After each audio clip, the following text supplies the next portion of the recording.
This channel does not promote any violent, harmful, or illegal activities. All content provided by this channel is meant for an educational purpose only. শহর কলকাতায় আবার অগ্নিকাণ্ডের ঘটনা ঘটেছে। আজ EM বাইপাসের ধারে আরুপোতা বলে একটি এলাকা, সেখানে একটি গ্যারেজে বিধ্বংসী আগুন লেগে যায়। বিধ্বংসী বলছি তার কারণ পুরে খাক হয়ে গিয়েছে কম করে 10টি গাড়ি, কারণ সেটা একটা গ্যারেজ।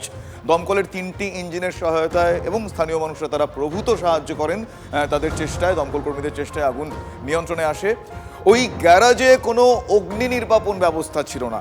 এই ঘটনার পর এই বিষয়টা অভিযোগ আকারে দেখা দিয়েছে। দেখুন একবার বিস্তারিত।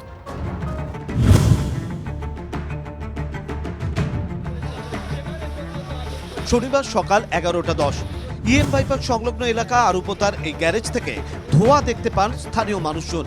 কাছে গেলে দেখা যায় একের পর এক গাড়ি জ্বলছে। পরপর বেশ কয়েকটি গাড়িতে আগুন ছড়িয়ে পড়ে। নিমিষেই কালো ধোঁয়ায় ঢেকে যায় গোটা এলাকা। খবর দেওয়া হয় দমকলে। ততক্ষণে স্থানীয় মানুষজন আগুন নেভানোর চেষ্টা করেন। এই গ্যারেজের আশপাশে একাধিক ঝুপড়ি ও ঘরবাড়ি রয়েছে। স্বাভাবিকভাবেই আতঙ্ক ছড়িয়ে পড়ে। कोना है ना वहाँ पूरा आग बिग रहा था। आग बिगते बाद धरते पूरा लाल पूरा धनिया কারেন্টের মধ্যে কারেন্ট? হ্যাঁ কারেন্ট থেকে আগুন লেগেছে? হ্যাঁ, ওখান থেকে কারেন্টের কাজ হয়, ওখান থেকে গাড়ি টাড়ি ঠিক হয় ওখানে। আর এখানে তো কি সিলিন্ডারও থাকে গ্যারেজে? সিলিন্ডার তো সব ঘোড়ার মধ্যে আছে, আমি তো সব সিলিন্ডার বের করে ওখান থেকে ক্ষেতের মধ্যে ফেলে আসি। এই গ্যারেজে মূলত গাড়ি সারাইয়ের কাজ হয়, ফলে একাধিক গাড়ি ছিল। পাশেই টাইলসের গোডাউন, সেই গোডাউনের এক কর্মীর ঝুঁকি আগুনে পুড়ে যায়। থেকে বেরিয়ে দেখতে দাও দাও করে ওই কোনায় জ্বলছে।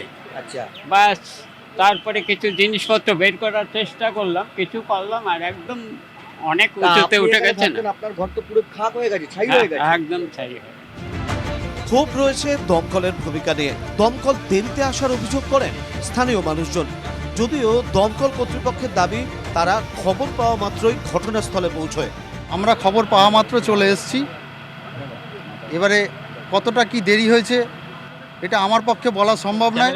রাস্তার যে গাড়ি চলছে তাদের সঙ্গে আমাদের গাড়িও চলছে। সহযোগিতায় যে পাশের যে স্লাম এরিয়াগুলো রয়েছে, এই ঝুপড়িগুলো, এগুলো যে ছড়ায়নি, এটা খুব ভাগ্য ভালো। খুব তুরন্ত কাজ হয়েছে। 3টে গাড়ি ছিল আমাদের, একটা পাম্প ছিল, খুব তাড়াতাড়ি এক্সটিংগুইশ হয়েছে। এলাকার বিদ্যুৎ সংযোগ বিচ্ছিন্ন করে দেওয়া হয়।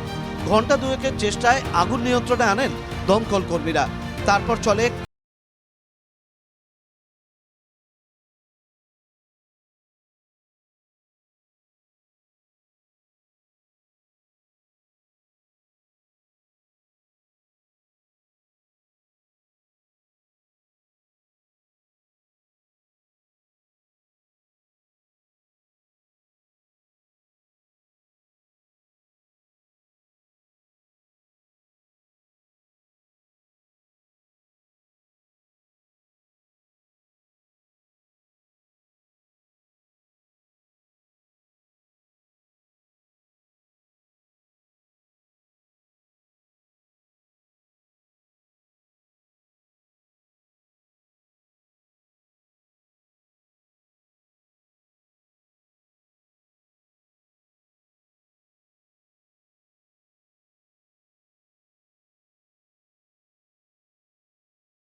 এবার একটু নদিয়ার শান্তিপুরে সে হাসপাতালের ঘটনা আপনাদের বলি। অসুস্থ শিশুর বমি তার বাবাকে দিয়ে পরিষ্কার করানোর সে ভিডিও। দুর্ব্যবহারের অভিযোগে কর্তব্যরত ওই চিকিৎসককে শো কজ করা হয়েছে।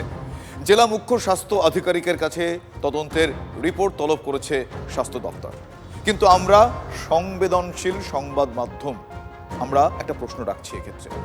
যেই চিকিৎসক এই কাজটি করলেন, সব দোষ কি তার? মানে তার ওপর এই গোটা ঘটনার দায় চাপিয়ে দিলে পার পাওয়া যাবে?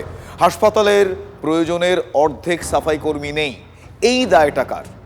পরিকাঠামোর অভাব কি স্বাস্থ্যকর্তারা মানবেন, নাকি এই ঘটনায় ওই ডাক্তারকে, ওই চিকিৎসককে শোকজ নোটিশ পাঠিয়ে বাকিটা ধামাচাপা দেওয়ার চেষ্টা করবে?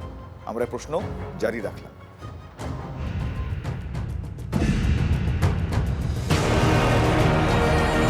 শান্তিপুর স্টেট জেনারেল হাসপাতালে মেয়ের বমি পরিষ্কার করানো হচ্ছে বাবাকে দিয়ে। TV9 বাংলার খবরে শোরগোল পড়ে যায়, তদন্ত কমিটি গড়ে হাসপাতাল কর্তৃপক্ষ। তদন্ত কমিটির কাছে 72 ঘন্টার মধ্যে রিপোর্ট চাওয়া হয়েছে, সেই সঙ্গে শোকজ করা হয়েছে অভিযুক্ত ডাক্তার তন্ময় সরকারকে। স্বাস্থ্য দপ্তর থেকে আমাকে সিএমও স্যার জানিয়েছেন যে কি অ্যাকশন নিয়েছি বা শোকজ করার কথা বলেছেন, বা যেভাবে পদক্ষেপ করতে বলেছেন আমরা নিচ্ছি এবং ঊর্ধ্বতন কর্তৃপক্ষকে জানাচ্ছি। ওনারা যেভাবে পদক্ষেপ নেবেন সেভাবেই চলবে। জ্বর বমির উপসর্গ নিয়ে 5 বছরের মেয়েকে হাসপাতালে নিয়ে গিয়েছিলেন সমীর শীল। জরুরি বিভাগের দরজার কাছে বমি করে ফেলে ওই শিশু। অভিযোগ, এরপরই জোর করে শিশুর বাবাকে বমি পরিষ্কার করতে বলেন কর্তব্যরত চিকিৎসক। পরে সুপারের কাছে এ নিয়ে লিখিত অভিযোগ জানান শিশুর বাবা। বাধ্য হয়ে করি, এটাতে আমি মনে করি যে একটা সরকারি হাসপাতালে রোগীর আত্মীয়কে দিয়ে বমি পরিষ্কার করানোটা খুব লজ্জাজনক এবং আমি মনে করি আমার মান সম্মান হানি হয়েছে। এ ধরনের কখনো হয়নি যে পেশেন্টকে পরিষ্কার করতে বলা হয়েছে বা করা হয়েছে। যদি বলে থাকেন ডাক্তারবাবু ওটা ভুলই করেছেন, সেটা ওনাকে শোকজ করা হয়েছে, দেখা যাক উত্তর দেন, এটা বলা যায় না। অভিযুক্ত চিকিৎসকের কি বক্তব্য? যেহেতু রাত্রে কোনো সুইপার ছিল না, তাহলে আমাকেই বমিটা পরিষ্কার করতে হতো। ওনার বাচ্চা যদি ওনার বমি পরিষ্কার করতে অসুবিধা হয়, তাহলে তো আমাকেই বমি পরিষ্কার করতে হবে, যেহেতু রাত্রেবেলা কোনো সেই অবস্থায় সেই সময় কোনো সুইপার ছিল না। চিকিৎসকের বলার ধরন নিয়ে বিতর্ক থাকতেই পারে, কিন্তু সব দোষ কি ডিউটিরত চিকিৎসকেরই? হাসপাতালের পরিকাঠামো নিয়েও তো একগাদা প্রশ্ন উঠছে। পার্মানেন্ট স্টাফ আছে, সুইপার আছে, 4টে বেটা ছেলে আর 4টে মেয়ে ছেলে, আর ক্যাজুয়ালের 3 জন আছে। টোটাল এই হসপিটালে টোটাল ম্যাক্সিমাম 20টা তো লাগবে। RSBI বলে একটা ফান্ড ছিল আগে, রাষ্ট্রীয় স্বাস্থ্য বীমা যোজনা বলে একটা ছিল, সেটার একটা বিশাল অ্যামাউন্ট একটা টাকা ছিল আমাদের। সেই ফান্ডটা দিয়ে আমরা খরচ করে এতদিন তলানিতে শেষ হয়ে গেছে। এই মুহূর্তে টাকাটা নেই আর কি, না থাকার জন্য আমরা সেটা রাখতে পারছি না। এই পরিস্থিতির জন্য রাজ্যের স্বাস্থ্যনীতিকেই দুষছেন বিরোধীরা। আপনি কি ভাবছেন এখন ভগিনী নিবেদিতার যুগ নাকি? হ্যাঁ, যে রুগীর বমি পরিষ্কার করে দেবেন যারা আয়া বা যারা অন্যরা দায়িত্বে আছেন তারা করবেন? আপনি পশ্চিমবঙ্গে নতুন এসছেন, জনগণ বোবা, সরকার কালা। পরিকাঠামোর অভাব মানবে সরকার, হাসপাতালের শূন্য পদ পূরণ হয় না কেন, তার উত্তর কে দেবে? ডাক্তারকে শোকজ করে কি সবকিছু দায় এড়াতে পারে স্বাস্থ্য ভবন? নদিয়া থেকে মহাদেব কুণ্ডুর রিপোর্ট, TV9 বাংলা। আরও একটা গুরুত্বপূর্ণ আপডেট দিই আপনাদের। এবার থেকে মিড ডে মিলের পাতে সপ্তাহে 2 দিন করে ডিম। 85,93,783 জন পড়ুয়ার জন্য এই ব্যবস্থা। আগে সপ্তাহে একবার একটি করে ডিম দেওয়া হতো। এছাড়াও পুষ্টিকর ফল দেওয়ার নির্দেশ রাজ্যের। পড়ুয়া পিছু 8 টাকা করে খরচ করবে রাজ্য। মিড ডে মিলে বাড়তি পুষ্টি সংযোজনের সময়সীমা 5 সপ্তাহ হিসাবে নির্ধারণ করা হয়েছে। মিড ডে মিল ফান্ডের টাকা বেঁচে যাওয়ায় এই সিদ্ধান্ত। মিড ডে মিলের একের পর এক অভিযোগের মধ্যে রাজ্য সরকারের এই সিদ্ধান্ত গুরুত্বপূর্ণ, নজর ঘোরানোর চেষ্টা বলে বিরোধীরা আবার একে কটাক্ষও করেছে।